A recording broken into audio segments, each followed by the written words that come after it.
बिस्मिल्लाहिर्रहमानिर्रहीम अस्सलामुअलैकुम। आप यूट्यूब चैनल देख रहे हो, मेरा नाम है अब्दुल रहमान। नाज़रीन, आज 4 अगस्त है। तोशाखाना केस के हवाले से सुप्रीम कोर्ट का फैसला आ चुका है और जज हुमायूं दिलावर साहब जो थे वो कल तक तो जो हैं वो फैसला देने के ऊपर तुले हुए थे। वो ना तो दलाइल मान रहे थे, ना वो जो है जो सुप्रीम कोर्ट की तरफ से फैसला था वो मान रहे थे। फिर इस्लामाबाद हाई कोर्ट ने फैसला महफूज कर लिया था और फैसला सुनाना था। खैर, उन्होंने भी फैसला सुनाने में लेट किया।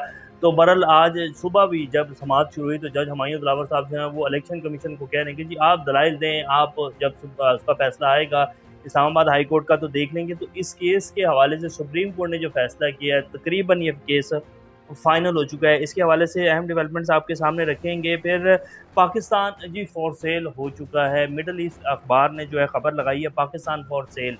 ये इसी हुकूमत की कारकर्दगियाँ हैं। इसी हुकूमत के पिछले 1.5 साल में पाकिस्तान को ये इस नौबत के ऊपर ले आए हैं कि पाकिस्तान जो है वो फॉर सेल के ऊपर लगा रहे हैं। बाहर के जितने भी अखबारात हैं उसके हवाले से भी आपके सामने एक खबर है जो रखेंगे। फिर फ़ौजी अदालतों के केस के हवाले से सुप्रीम कोर्ट ने जी बहुत बड़ा मार्का मारा है और ये तकरीबन केस फ़ाइनल हो चुका है। अब एक बहुत बड़ी खुशखबरी है, जितने भी लोग और जितने कारकुनान 10,000 के करीब तकरीबन 500 ख़ानदान जो थे वो इस मुश्किल में फँसे हुए थे कि जी पता नहीं क्या होगा हमारे बच्चों के साथ और किस तरफ जाएगा ये केस। तो उसके हवाले से सुप्रीम कोर्ट ने तकरीबन फ़ैसला जो है फ़ाइनल कर दिया और बाकायदा अहकामात जो हैं वो जारी किए हैं और केस की जो समाअत है वो गैर मुअय्यना मुद्दत तक मुलतवी कर दी है।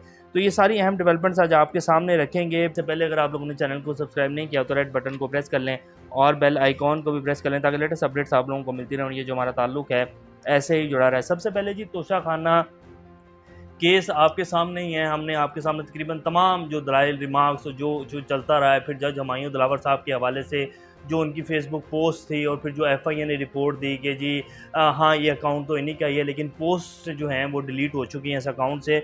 तो वो भी हमने आपके सामने रखा। फिर इसको चैलेंज भी किया गया और इस्लामाबाद हाई कोर्ट में कहा गया कि जी जज साहब जो हैं हमें इनके ऊपर वो एतराज़ात हैं और हम इनके सामने अपना केस नहीं रख सकते, आप किसी और जज के पास ट्रांसफ़र कर दें। तो वो जो है फ़ैसला महफूज हो चुका है और अभी तक जो है फ़ैसला नहीं आया। लेकिन खैर सुप्रीम कोर्ट में आज जस्टिस जाहिया अफरीदी साहब के सामने जब ये केस की समाअत हुई तो उन्होंने कहा कि जिस हाई कोर्ट से हुमायूं दिलावर साहब के केस के ट्रांसफ़र के फ़ैसले तक हुमायूं दिलावर साहब फ़ैसला नहीं सुना सकते हैं, यानी कि कोई फ़ाइनल जो है वो डिसीजन नहीं दे सकते हैं, जो कि वो पिछले 24 से 48 घंटों में जो है वो तुले हुए थे कि जी मैं जो है किसी न किसी तरीके से इस केस को फ़ाइनल कर दूं, क्योंकि उनका जो है वीज़ा भी लगा हुआ है उनकी फ़ैमिली का, तमाम फ़ैमिली का। ये भी खबर आ चुकी है कि जो उन्होंने तमाम फ़ैमिली समेत जो है वो बाहर चले जाना है। तो जज हुमायूं दिलावर साहब जो हैं अब उनके हाथ में कुछ नहीं रहा और अगर वो ये कह लें अगर आपके पाकिस्तान है इसमें कुछ भी हो सकता है और अगर फ़र्ज़ करें कि वो फ़ैसला दे भी देते हैं तो ये फ़ैसला सुप्रीम कोर्ट में भी चैलेंज हो जाएगा और इस्लामाबाद हाई कोर्ट में भी ये फ़ैसला जो है इसकी कोई वर्थ नहीं है, तो कुछ भी नहीं होगा। तोशाखाना केस में जो इनका एक प्लान था कि इमरान खान को नाअहल करना है और उनको अंदर डाल देना और फिर इसी तरह खींचेंगे, इनको ज़मानत नहीं होने देनी है, तो वो इनके हाथ से निकल चुका है। फ़ौजी अदालतों के हवाले से जो चीफ जस्टिस उमर अता बंदयाल साहब ने, जस्टिस मुनीब अख्तर ने, जस्टिस आयशा मलिक ने, जस्टिस याह्या अफरीदी साहब ने कल रिमार्क्स दिए हैं।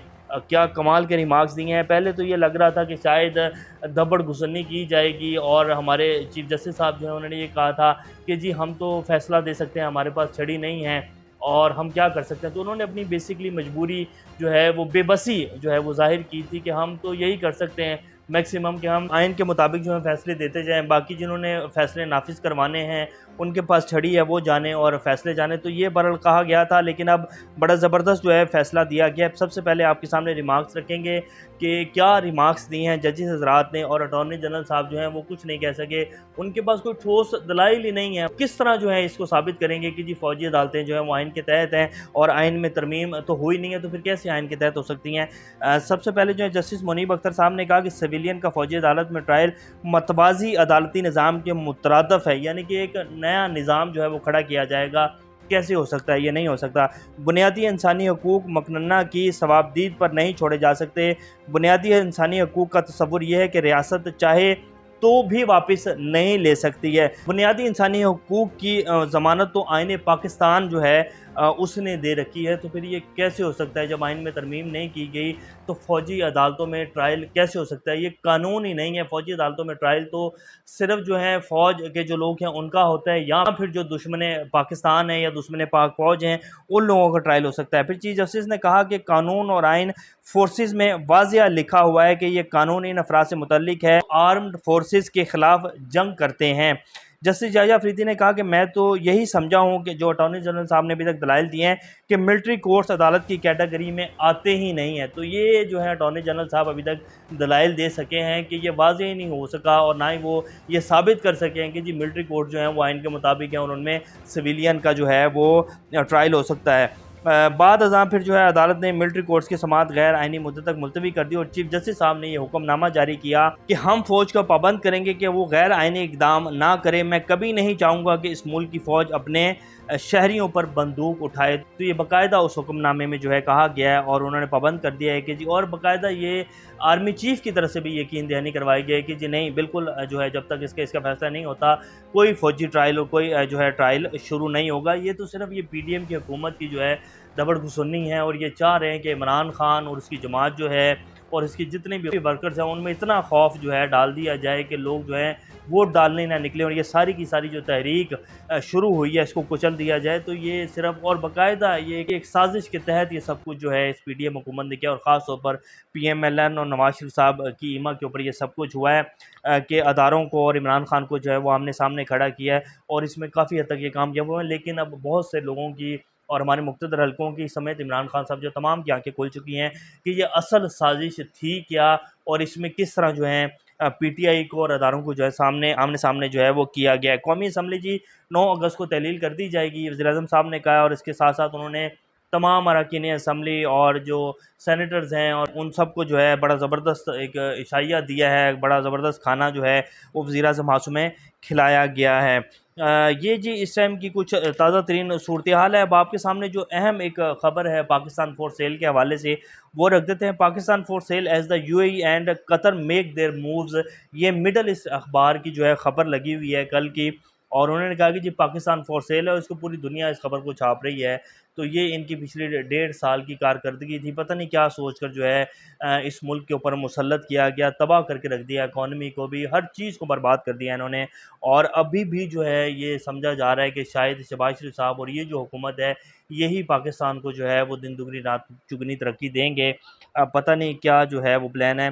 Pakistan face with the mounting डेप्ट repayments, Pakistan is looking to sell off its sea ports, airports and telecom companies. तो ये जी उसकी ख़बर लगी है कि जी पाकिस्तान जो है उसको रीपेमेंट्स का जो है बहुत बड़ा एक मसला है, और पाकिस्तान ने जो है अपने बड़े जो चीज़ें हैं और एसेट्स हैं उनको सेल के ऊपर लगा दिया है। तो ये कारकर्दगी है जी, और हमारे आर्मी चीफ साहब भी कहते हैं कि जी हमें कोई भी तरक्की करने से नहीं रोक सकता, हमें किसी ने रोका भी नहीं है जी। पिछले 75 साल में हमने अपने घर को खुद आग लगाई है, हमारी पॉलिसीज़ ही ऐसी थी।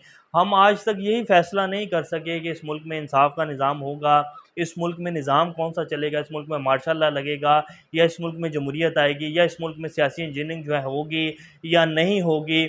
ये कहा जाता है कि जी सियासी इंजीनियरिंग जो है अब हम नहीं करेंगे, ये पॉलिटिकल हो गए हैं, लेकिन फिर जब चीज़ें सामने आती हैं, और ये चीज़ें अब किसी से ढकी छुपी नहीं है, ये वो पिछला 20-25 साल का 30 साल का दौर नहीं है जब सिर्फ एक पीटीवी होता था और लोगों को पता ही नहीं होता था। अब तो सोशल मीडिया का दौर है, अब सारी चीज़ें जो हैं विद इन अ सेकंड्स पूरी आवाम के सामने आ जाती हैं। तो अब ये कहना और सिर्फ बयानों की हद तक कहना कि जी हम एपॉलिटिकल हैं और हमारा सियासत से कोई ताल्लुक नहीं है, तो ऐसे नहीं चलेगा। सब कुछ जो है आवाम के सामने आ चुका है, आवाम सब कुछ जानती है।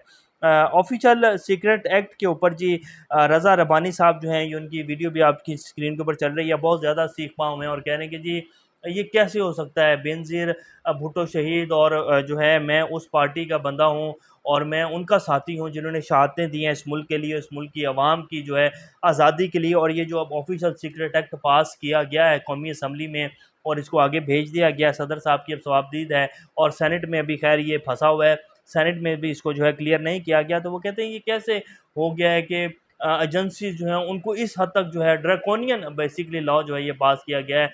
कॉलोनियल लॉ होता था जो 100 साल पहले वर्ल्ड वॉर 2 के एरा में जो है उसको किया गया, और अवाम को और तहरीकों को कुचलने के लिए सख्त तरीन लॉ जो है, इंसानियत इस लॉ में नहीं है बिल्कुल भी, तो उसको जो है पास किया गया। तो ये कैसे हो सकता है? तमाम मीडिया, बड़े बड़े सहाफ़ी जिन्होंने बड़ा वार्म वेलकम किया था इस हुकूमत को, वो जो है अब सीख पा हो रहे हैं और बड़ी चीखें जो उनके आसमानों के ऊपर लग रही हैं। तो बहरहाल देखते हैं कि ये इस एक्ट के हवाले से क्या बनता है, लेकिन ये एक्ट जो है किसी भी सूरत हाल में जो है वो ठीक नहीं है, और ये नहीं हो सकता। बुनियादी इंसानी हकूक़ की खिलाफ वर्जी है बेसिकली ये जो एक्ट इस हुकूमत ने और शहबाज शरीफ साहब ने पास करवाया है। इसके हवाले से एतजाज़ हसन साहब ने भी जो है चीफ जस्टिस साहब को कल कहा कि जी आप इसके ऊपर खुद नोटिस लें और जो है इसको देखें। तो उन्होंने जो है ऑब्जर्वेशन तो दी है, इसके ऊपर अब देखते हैं क्या बनता है।